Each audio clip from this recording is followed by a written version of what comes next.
And our first topic, starting off, I am actually surprised that I did not necessarily think it through from this perspective before.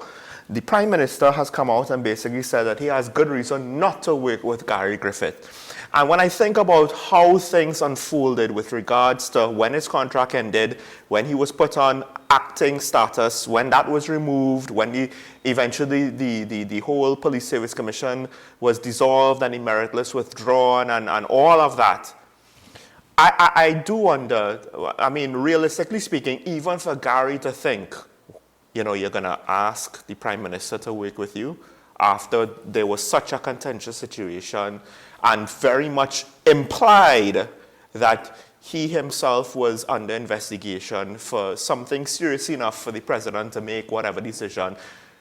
I don't necessarily, my issue with the president's decision was that it was procedurally wrong, but whatever it was to make us think that she should make that decision, why did Gary think that the Prime Minister would have worked with him given how things unfolded? I think the Prime Minister's reasoning is poor. I know it's poor. I just think, you know, but it is what it is. I'm stating that from the top. I think the Prime Minister's reasoning is poor. Did I expect the Prime Minister... It's political. Yes. It's not about law enforcement, at least from our perspective. But I'm just saying, politically, based on how things went down, you know? But using the Prime Minister's logic, he's not willing to work with anyone who is critical of him. And at least he's consistent in that sense.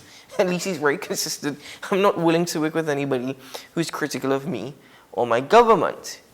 And that's probably why it's very difficult to interview a minister on talking points. But beyond that, I think that I didn't expect the Prime Minister to say yes. I didn't expect the Prime Minister to suggest that there is going to be an olive branch. I thought it was intriguing that Gary Griffith extended an olive branch to Kamla Persad-Bissessar and the Prime Minister to say, let's work together to help resolve national security for the people of Trinbago. And Kamla Persad-Bissessar said, okay, yes, let's do it. And the Prime Minister, well, he does what the Prime Minister always does, what he's very good at doing. And that is, although I must admit, he was rather subtle this time. And that is just being very...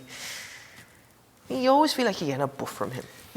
Now, the irony is, based on what he actually said about Gary, well, maybe even with what he actually said, because what he actually said, his excuse was he lost confidence in Griffith over the public health regulations, which I don't think anybody buys because it doesn't make sense with how events of the public health regulations played out, right? And I've talked about that in detail. But the fact is, he's basically saying, I don't agree with this man as commissioner, right? He would look foolish if he agreed to consult with Gary, because that's the guy who you basically are saying he ain't good enough for the job, or he's not appropriate for the job, or we shouldn't want him for the job of Commissioner of Police. So then what is the Prime Minister's logic with respect to his National Security Minister? Oh, no, deflect and shield. But my point is, he has done enough publicly to criticize Griffith that he would look like a foolish hypocrite if, so the guy who you didn't want to be Commissioner of Police, that's the guy you now have to run to help deal with crime in the country. He can't do it. He can't do it. He has, I mean, again, it's mostly political, right? The actual merit of the situation is not really there. It's obscured by the political maneuverings of this whole thing. But my point is, politically, the scenario does not allow him to say anything else when you really think about it. And I think, to some extent, I wonder how much the other people involved knew that, and they were basically just saying, hey, look, trap card. You know, there is no right answer for you in this situation. Let me ask a question. If we were to use an example of former Prime Minister Patrick Manning, may he rest in peace. If he were alive today and said, listen, I still feel like I have something to give. I'd like to work with the current government over a crime plan. Would Prime Minister Dr. Keith Rowley, knowing how their relationship turned out and how it ended, would he be willing to work with Patrick Manning? I think that there would be more room to, but I still think he wouldn't, because, of course, now Mr. Manning would be so old that there's always the fact that he might not be much of a threat politically to talk to. So what I'm trying to get at is the Prime Minister, unfortunately, is so selective that you realize he has no purpose, and his vision has no purpose. You hold a symposium to discuss security at a regional level, but we're not even able to help ourselves down here. Your thinking is if we can help ourselves regionally, it'll help the situation here with respect to the flow of drugs and guns and ammunition. You're not able to resolve your issue down here. So whilst you call together all the heads and all the stakeholders to try and have a fruitful discussion, the results of which we are yet to see. It's only been a week since it's ended, a week and a half. You're not willing to work with stakeholders here in Trinidad and Tobago. You're not willing to actually speak to those who are of a different political fabric, whatever party they may come from. You're not able to see beyond that. And that is the thing. If you're not willing to work with other people, then to me, you're not necessarily a good leader. That is the thing. Sometimes a good leader has to take a certain level of self-reflection when they say, listen, I can see the value in others and I can see the value that comes from suggestions or work. I may not agree with the suggestions, but I have no issue hearing them out.